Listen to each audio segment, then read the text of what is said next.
Stop. A very good afternoon to one and all. I, Dr. Deepika Mehra, Assistant Professor, Kriyashali Department, Vijayashree Ayurved Medical College and Hospital. As you all know that our college had started our regular talk series on COVID-19. So for that, our today's guest speaker is Dr. Sharon Deshpande sir. And today's our topic for the discussion is Ayurvedic Aushadhi identity and its safety. So I would like to welcome you. नमस्कार नमस्कार दर्शकों नमस्कार। Sir कुछ ऐसे सवाल हैं Covid के दौरान पे जो औषधियों को लेकर, जैसे कि कोविड में कौन सी दवाओं को जो है औषधियाँ कहा जाता है, आयुर्वेद औषधियाँ कहा जाता है। नमस्कार दर्शकों, मैं सबसे पहले आप सबका स्वागत करता हूँ। इस महामारी के दरमियान औषधियों ने एक बहुत ज़्यादा अपना महत्व आज के युग में प्रस्थापित कर दिया है और जितनी दवाओं की बात पिछले 1 साल में हुई शायद पिछले 10 साल में भी ना हुई हो। और जब भी दवाइयों का जिक्र आता है तो मार्केट में हमें हर तरह की दवाइयाँ मिलती है और हर व्याधि के लिए वो दवाइयाँ मिलती है।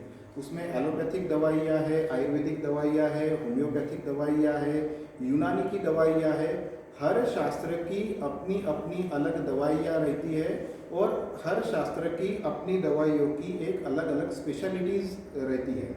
सर और बेसिकली सवाल ये आ जाता है, जब मार्केट में इतनी मेडिसिन अवेलेबल होती हैं तो हम उनसे पहचाने कौन सी वाली जो दवाई है ये सही है और कौन सी एडेंट्रेंस वाले जो आजकल चल रहा है। बिल्कुल बिल्कुल बिल्कुल। जहाँ तक आयुर्वेदिक दवाइयों की बात की जाती है तो आयुर्वेदिक दवाइयाँ पहचानी जाती है उसकी जड़ी बूटियों से। जिन भी दवाइयों में हर्ब्स है, जड़ी बूटियाँ है, उन दवाइयों को हम आयुर्वेदिक दवाइयाँ बोलते हैं। लेकिन हर वो दवाई जिसमें सिर्फ हर्ब है वो आयुर्वेदिक दवाइयाँ नहीं रहती। जिन दवाइयों के ऊपर आयुर्वेदिक क्लासिकल मेडिसिन या आयुर्वेदिक पेटेंट प्रोप्राइटरी मेडिसिन, ये 2 वाक्यों में से कोई भी एक वाक्य जब लिखा रहता है तो उन्हीं दवाइयों को हम आयुर्वेदिक दवाइयाँ बोलते हैं। और आयुर्वेदिक दवाइयों में सिर्फ जड़ी बूटियाँ ही नहीं, काफ़ी अलग तरीके के और मटेरियल्स भी रहते हैं, जैसे काफ़ी धातुओं की भस्में उसमें रहती है, मिनरल्स रहती है जो कि शरीर के लिए सेवन योग्य बनाई जाती है और उसके बाद उनका औषधियों में उपयोग किया जाता है। इसलिए ये 2 वाक्य जिन औषधियों के ऊपर लिखे रहते हैं उन्हीं दवाइयों को हम आयुर्वेदिक दवाइयाँ बोलते हैं। और आयुर्वेदिक दवाइयों में भी हर तरीके के डोजेस फॉर्म या औषधि कल्पनाएँ उपलब्ध है। जैसे एलोपैथी में भी टैबलेट है, कैप्सूल्स है, सिरप्स है, वो सारी की सारी दवाइयाँ और ये सारे के सारे डोजेस फॉर्म आयुर्वेद में भी है। काफ़ी सारे लोगों को ये दुविधा रहती है कि आयुर्वेद में टैबलेट रहता है क्या, आयुर्वेद में कैप्सूल रहती है क्या, आयुर्वेद में सिरप रहता है क्या। तो वो बिल्कुल रहती है। आयुर्वेद मतलब लोगों को सिर्फ ऐसा लगता है कि पूड़ियों वाली दवा या चूर्ण वाली दवा मतलब ही आयुर्वेद, लेकिन ऐसा बिल्कुल भी नहीं है। टैबलेट भी आयुर्वेद में रहती है, कैप्सूल भी रहता है, सिरप भी रहता है। हर चीज़ जो बाकी के शास्त्र में है वो सारे डोजेस फॉर्म आयुर्वेद में भी वैसे के वैसे ही रहते हैं। अभी लेटेस्ट में तो सर इंजेक्शंस एंड ऑल भी जो है बिल्कुल बिल्कुल उन और हर चीज़ के ऊपर रिसर्च भी चल रहा है। जैसे कि मैडम ने अभी बोला कि आयुर्वेदिक इंजेक्शंस है और काफ़ी सारे नए टेक्नोलॉजीज़ है जैसे नैनो टेक्नोलॉजी, इन चीज़ों का उपयोग करके बहुत अच्छी अच्छी चीज़ें आयुर्वेद में इन्वेंट हो रही है। और आने वाले कुछ ही सालों के अंदर बहुत बड़ा इनोवेशन, रिनोवेशन आपको आयुर्वेद के औषधि क्षेत्र में बहुत जल्द आपको देखने को मिलेगा। सर एक चीज़ ये भी आती है कि अक्सर मेडिसिन्स जो होते हैं, जो हमारे आयुर्वेदिक ड्रग्स होते हैं, वो सिमिलर मतलब उनके कलर्स वगैरह जो रहते हैं वे सिमिलर होते हैं। तो हम आइडेंटिफाई कैसे कर सकते हैं कि ये कौन सी दवा है या ये? अब बाहर से आइडेंटिफाई करना तो वो मुश्किल रहता ही है, लेकिन जब भी हम प्रॉपर आयुर्वेदिक दवा की बात करते हैं, जैसे कि मैंने बोला कि आयुर्वेदिक दवा में मुख्य घटक जो रहता है वो जड़ी बूटियों का ही रहता है। वो चूर्ण फॉर्म में रहता है, कभी कभी एक्सट्रैक्ट फॉर्म में रहता है या कभी अलग अलग फॉर्म में रहता है। लेकिन हर जड़ी बूटी का अपना अपना एक नेचर रहता है। और कलर की जहाँ तक बात की जाए, टैबलेट का कलर रहे या सिरप का कलर रहे, तो जनरली हर्ब्स का कलर जो है वो ब्राउन टू डार्क ब्राउन तक वो जाता ही है। इसलिए ज़्यादातर आयुर्वेदिक दवाइयाँ जो है वो दिखने में काफ़ी हद तक सिमिलर जैसी दिखती है, टैबलेट का कलर वगैरह। कुछ कुछ कंपनियाँ टैबलेट्स को कलर कोटिंग वगैरह भी करती है तो उनका कलर अलग हो जाता है, लेकिन जिनको कोटिंग नहीं रहता है उनका कलर लगभग सेम ही रहता है। और उनकी पहचान जो हमें करनी है, उनका पहचान का सबसे अच्छा प्रमाण तो उसका लेबल ही है। उन औषधियों के ऊपर जो लेबल लगा रहता है, उन लेबल के ऊपर उन औषधियों में क्या क्या घटक द्रव्य है वो पूरे के पूरे मेंशन किए रहते हैं, उनका उल्लेख किया रहता है। और एक सामान्य आदमी का भी ये कर्तव्य है या उसके लिए ये उपयोगी है कि कोई भी आयुर्वेदिक दवा जब वो मार्केट से खरीदता है तो उसने उस दवा के लेबल को बहुत अच्छी तरह से देखे, उसके घटक द्रव्यों को पढ़े, उसके ऊपर जो भी जानकारी दी गई है उसको कैसा सेवन करना है, कैसे रखना है, इन चीज़ों को भी बहुत अच्छी तरह से पढ़ना ज़रूरी है।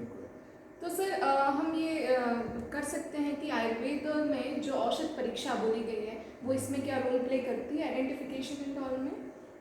वो तो ज़रूर करती है, लेकिन घर पे रह के और सामान्य अपने घर के रखरखाव में तो वो परीक्षण करना हमें मुश्किल हो जाता है। इसलिए हमें बेसिक थिंग्स जो है कि अच्छे औषधियों के जो बेसिक गुणधर्म है, क्योंकि हम जब खरीदेंगे तो मेडिकल से खरीदेंगे, किसी डॉक्टर के पास से खरीदेंगे, किसी इंस्टीट्यूशन से खरीदेंगे, तो हम ऐसे ही खरीदेंगे। बेसिक परीक्षाएं बहुत ज़्यादा तो हम घर पे करने वाले नहीं हैं। इसलिए ऑथेंटिक आयुर्वेदिक दवाइयों के जो नियम शासन ने कंपनियों को लगाए हैं, उसके बिक्री के लिए मेडिकल वालों को लगाए हुए हैं, उन चीज़ों को बहुत अच्छी तरह से परखना, जैसे कि उनके लेबल को परखना, उनके पैकिंग को परखना, यही चीज़ें अपने हाथ में है ना। इससे ज़्यादा तो हम घर पे रह के कुछ दूसरा चीज़ कर नहीं सकते। तो इन्हीं चीज़ों को ज़्यादा से ज़्यादा अपडेट करके उन चीज़ों का ज्ञान लेके, और ये बेसिक ज्ञान है, ये कोई मतलब मस्ट है, बेसिक है लेकिन मस्ट है अपने लिए, क्योंकि काफ़ी सारे दवाइयों का फिर काला बाजार होते रहता है। तो इन चीज़ों से अगर हमें बचना है, सावधान रहना है, तो इन चीज़ों का बेसिक ज्ञान हमारे लिए भी और हमारे आने वाले पीढ़ियों के लिए भी लेना बहुत ज़्यादा जरूरी है। तो क्या सर ये जो आयुर्वेदिक दवाइयाँ हैं ये पूरी तरह सुरक्षित हैं, हम कह सकते हैं? देखो, आयुर्वेदिक दवाइयों को लेके काफ़ी ज़्यादा मिसअंडरस्टैंडिंग काफ़ी सारे लोगों में रहती है, या काफ़ी सारे समाज विघातक तत्वों के द्वारा उनके द्वारा ये अपप्रचार भी किया जाता है कि आयुर्वेदिक दवाएं सुरक्षित नहीं रहती, उसमें काफ़ी सारे मेटल्स रहते हैं, भस्म रहते हैं, ऐसा काफ़ी प्रचार किया जाता है। ये बात तो सही है कि आयुर्वेद में मेटल्स रहते हैं, उनके भस्म रहते हैं। मेटल्स मतलब ऐसा वो मेटल फॉर्म में नहीं रहते, वो भस्म फॉर्म में रहते हैं, और उनकी भस्म बनाने की प्रक्रिया आयुर्वेद में इतनी यूनिक तरह से उल्लेखित की गई है ताकि वो मेटल्स शरीर के सेवन योग्य बने, उतना उनको प्रोसेस किया जाता है, उसको उतना उस फॉर्म में ले जाया जाता है कि वो शरीर में बहुत अच्छी तरह से एब्सॉर्ब हो सके, यूटिलाइज हो सके, मेटाबोलाइज हो सके और एक्सक्रीट भी हो सके। तो वो सारा प्रोसेस किया जाता है, और अच्छी कंपनियां, अच्छी नामांकित कंपनियां, अच्छे डॉक्टर्स, आयुर्वेदिक वैद्य इन सारी चीज़ों को वो फॉलो करते हैं, उन चीज़ों को फॉलो करके अपनी औषधियाँ बनाते हैं, और फिर वो अपने रुग्णों को या अपने पेशेंट को वो देते हैं। और हर कंपनी के पास भी अपना खुद का क्वालिटी कंट्रोल डिपार्टमेंट रहता है, जहाँ पे वो इन पूरे औषधियों की सुरक्षितता को अपने इन हाउस लेवल पे उसकी जांच पड़ताल करते हैं। और आज के युग में भी काफ़ी सारे स्टडीज़ अभी अवेलेबल है कि आयुर्वेदिक दवाइयों से कोई साइड इफेक्ट नहीं होता है, लेकिन इसका मतलब ये नहीं है कि हम इर्रेशनल यूज इसका चालू कर दें। पानी भी अगर हमने एक वक्त में 10-15 लीटर अगर पी लिया तो उससे भी हमें साइड इफेक्ट होने वाला है ना। इसलिए ध्यान हमें ये रखना है, साइड इफेक्ट ना हो, इसलिए कि कोई भी आयुर्वेदिक दवा जब हम खरीदेंगे या उसका सेवन करेंगे तो वो प्रॉपर मार्गदर्शन के तहत ही उसको लें, प्रॉपर वैद्यों का मार्गदर्शन ले, प्रॉपर कॉलेजेस में, इंस्टीट्यूशन में जाके दिखाए, उनका मार्गदर्शन ले। OTC सेल को देख के, कोई एग्जैगरेटेड एडवर्टाइज को देख के जहाँ तक हो सके दवाइयाँ ना खरीदे, अननेसेसरी दवाइयों को ना खरीदे, ये चीज़ों का ध्यान रखना बहुत ज़्यादा ज़रूरी है। इसके लिए कोटेशन बहुत अच्छा बैठता है कि अति सर्वदा वर्जित, मतलब किसी भी चीज़ की अति नहीं करनी चाहिए।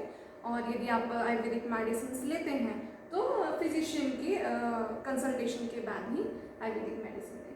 सर, लोग ये भी कहते हैं कि आयुर्वेद दवाएं जो रहती हैं वह देर से असर करती हैं, तो ये हम उनको क्लियर कर सकते हैं क्या? अब देखो, इस चीज़ को लेके भी काफ़ी सारी मिसअंडरस्टैंडिंग्स लोगों में है कि आयुर्वेदिक दवाइयाँ जड़ पे तो असर करती है, लेकिन बहुत ही ज़्यादा देर से असर करती है, बहुत समय उनको लगता है। अब इस चीज़ में भी मैं एक बताना चाहूँगा कि दवाइयाँ हम किस चीज़ के लिए लेते हैं ये भी ज़रूरी है। दवाइयाँ जब हम क्रॉनिक डिजीज़ के लिए लेते हैं, जैसे डायबिटीज़ हो गया, बीपी हो गया, बहुत पुराना आर्थराइटिस हो गया, या फिर बहुत पुराना कोई लिवर डिजीज़ हो गया, इन चीज़ों के लिए जब हम दवाइयाँ लेते हैं तो वो किसी भी शास्त्र की आप दवाई ले लो, 2-4 दिन में तो वो ठीक होने वाला नहीं है ना। इसलिए इन चीज़ों के लिए, क्रॉनिक चीज़ों के लिए जब हम दवाइयाँ लेते हैं तो उनमें तो टाइम लगने ही वाला है ना। तो आयुर्वेद में भी उतना ही टाइम लगता है, और इन चीज़ों के मूल कारण के ऊपर काम करना ज़रूरी रहता है, जिन चीज़ों को हम लाइफस्टाइल डिसऑर्डर बोलते हैं। लाइफस्टाइल डिसऑर्डर मतलब कोई इन्फेक्शन नहीं है कि कोई बैक्टीरिया आया है, कोई वायरस आया है, दवाइयाँ हमने ले ली और उस दवाई ने 2 घंटे में उस बैक्टीरिया को मार दिया, ऐसा तो उसका काम रहता नहीं है ना। शरीर के अंदर जो भी पैथोफिजियोलॉजिकल चेंजेस हुए हैं, एंजाइम्स वगैरह सिक्रीशंस में जो चेंजेस हुए हैं, इन चीज़ों को पूर्ववत करना ज़रूरी है। और शरीर को जो आदतें पड़ी है काफ़ी सालों से, वो आदतें 2-4-5 दिन में तो बदलने वाली नहीं है। उन आदतों को बदलने के लिए दवाइयाँ अपना समय तो लेगी ही, और वो आयुर्वेद की नहीं, वो सारी चीज़ों के लिए लेंगे। और जहाँ तक आयुर्वेदिक दवाओं का सवाल है, जब हम सर्दी खांसी सीजनल या एक्यूट, मतलब तुरंत हुई किसी इन्फेक्शन के कारण हुई सर्दी खांसी के ऊपर जब हम आयुर्वेदिक दवाइयाँ लेते हैं तो वो आयुर्वेदिक दवाइयाँ उतना ही जल्दी असर करती है जितनी बाकी की दवाइयाँ करती है ना। मतलब एक्यूट डिजीज के लिए वो बहुत जल्दी काम करेंगे। हाँ, हो सकता है कोई सिंथेटिक मेडिसिन आप लोगे, शायद उससे आपको आधा घंटे में फर्क पड़ जाएगा, आयुर्वेदिक दवाइयों से शायद 1 घंटा लगेगा, लेकिन इतना समय तो बिल्कुल भी नहीं लगेगा कि सादे सर्दी खांसी के लिए हमें 15-15 दिन के लिए दवाई लेनी पड़े। अगर वो सर्दी खांसी क्रॉनिक नहीं है तो, एक्यूट अगर है, तुरंत हुई सीजन के कारण हुई है, किसी इन्फेक्शन के कारण हुई है, तो वो आयुर्वेदिक दवाइयों से भी बहुत जल्दी ठीक हो जाती है। सर, बेसिकली हमें यदि मार्केट से मेडिसिन परचेस करनी है तो हमें किन चीज़ों का ध्यान रखना चाहिए?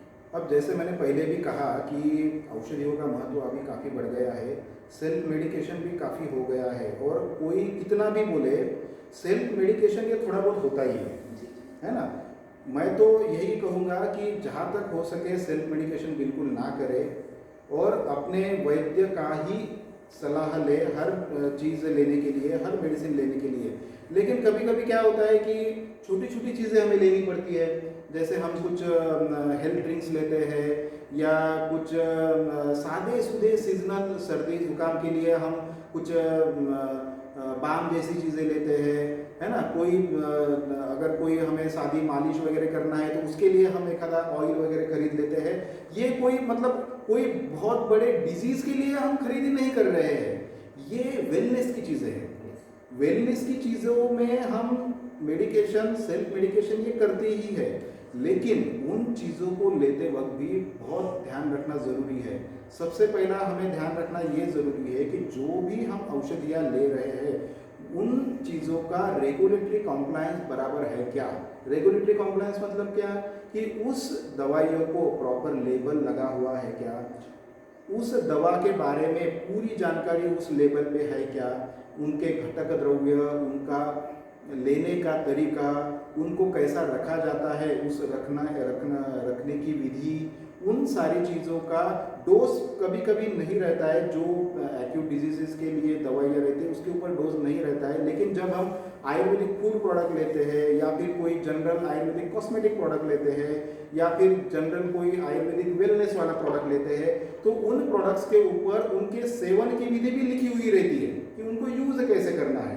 तो इन चीज़ों को देखना है, उन चीज़ों को फॉलो करना है, और उन दवाइयों के उपयोग के लिए कोई भी जानकारी अगर आपको चाहिए तो उन हर दवाई के ऊपर लेबल के ऊपर कस्टमर केयर नंबर भी लिखा हुआ रहता है। तो उस चीज़ को लेकर अगर कोई भी दिक्कत रहती है तो कस्टमर केयर नंबर पे ज़रूर फ़ोन करें और उस दवाई के बारे में, उसके सेवन के बारे में कोई भी प्रश्न अगर आपके मन में हो तो उस कस्टमर केयर को फ़ोन करके उसका समाधान तुरंत ही निकालना चाहिए। बेसिकली सर, हम जब दवाइयाँ लेते हैं तो उन्हें घर में हम लोग कैसे सुरक्षित रख सकते हैं? अब देखो, प्रिजर्वेशन का तरीका जो है, रखने का तरीका जो है वो लेबल के ऊपर तो लिखा रहता ही है, लेकिन फिर भी हमें घर में भी उसकी काफ़ी सुरक्षित तरीके से रखना बहुत ज़रूरी रहता है।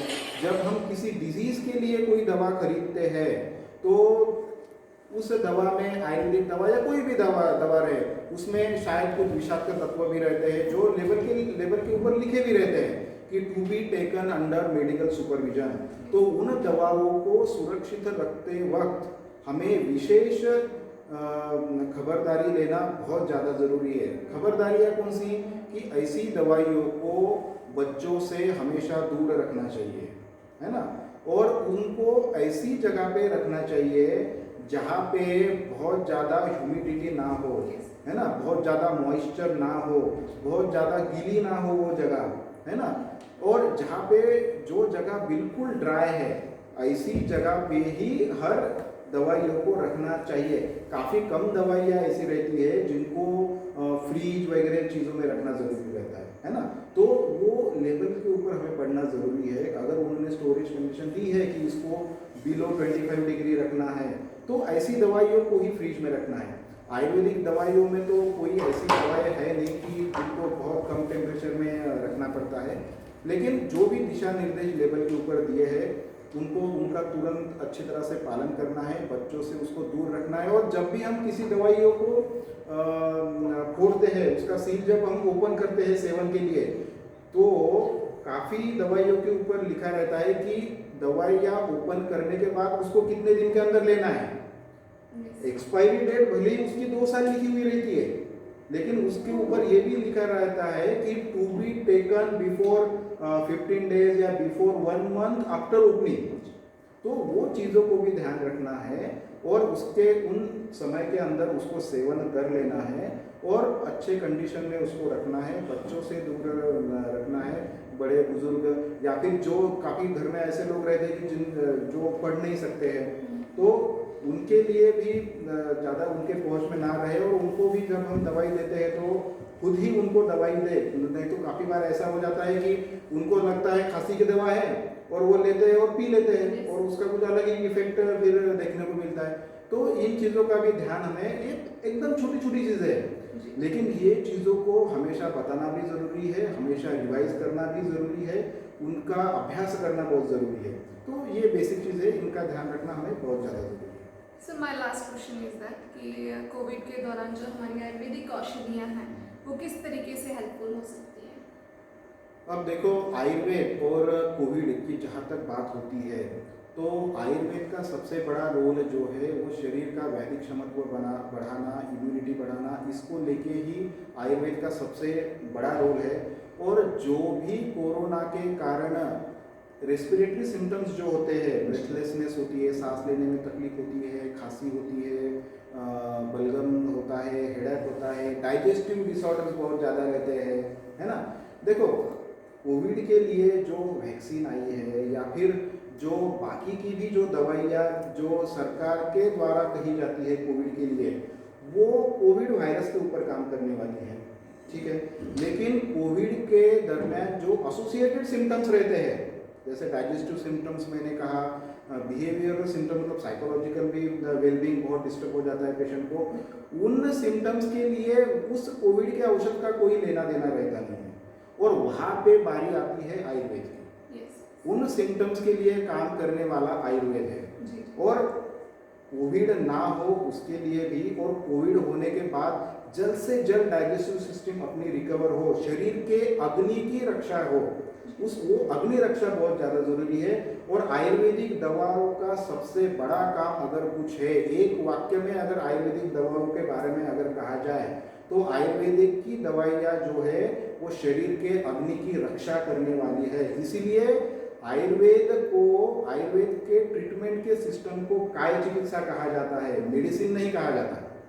इसलिए शरीर की अग्नि रक्षा करना यही आयुर्वेद का प्राथमिक उद्देश्य है और उसी रूप में हर आयुर्वेदिक की दवा काम करती है।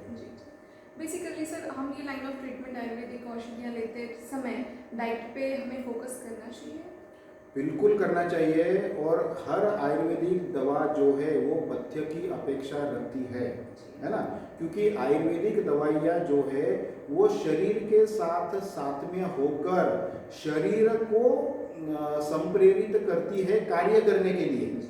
ये आयुर्वेदिक दवाइयों की सबसे बड़ी विशेषता है। बाकी के शास्त्रों की जो दवाइयाँ रहती है वो शरीर के अग्नि की, उसका डाइजेस्टिव सिस्टम कैसा है, अच्छा है कि नहीं है, उसकी अपेक्षा नहीं रखती। लेकिन आयुर्वेदिक दवाइयाँ अच्छा असर करने के लिए, अच्छा असर दिखाने के लिए शरीर की अग्नि की, डाइजेस्टिव सिस्टम की अपेक्षा रखती है। इसीलिए कोई भी आयुर्वेदिक दवा जब हम लेते हैं तो हमारा डाइजेस्टिव सिस्टम अच्छा रहना बहुत ज़्यादा ज़रूरी है। और हर आयुर्वेदिक दवा लेते समय काफ़ी बार लेबल पे भी या बहुत बार प्रोडक्ट के अंदर एक प्रोडक्ट इंसर्ट भी रहता है।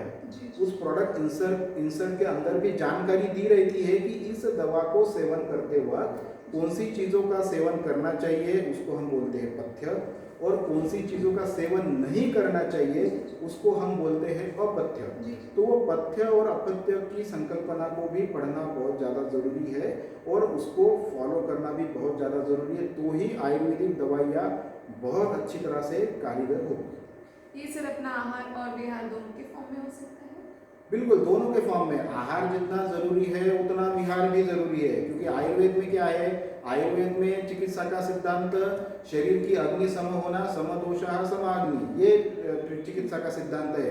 और सम अग्नि और सम धातु ये आहार से भी हो सकते हैं, औषध से भी हो सकते हैं और विहार से भी हो सकते हैं, है ना। मतलब अगर हमें सादी खांसी होती है तो हम स्टीम इनहेलेशन भी हमें दुरुस्त कर देता है।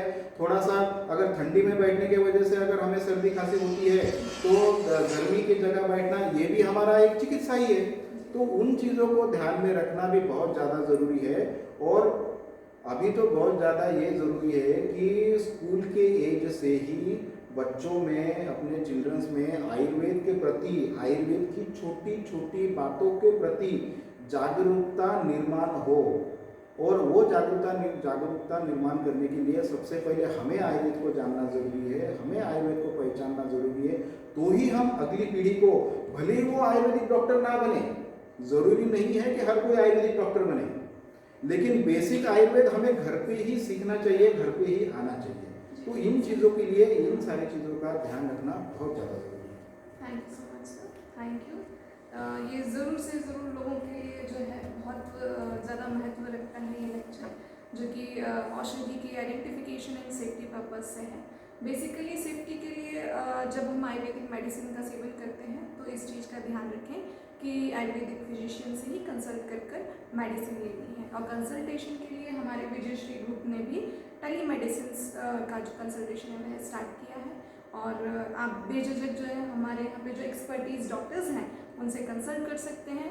ज़रूरी नहीं कि वो कोविड से रिलेटेड हो, अदर डिसऑर्डर से रिलेटेड भी यदि है तो बेझिझक जो है कंसल्ट कर सकते हैं और परामर्श के द्वारा जो है व्याधि से मुक्ति पा सकते हैं।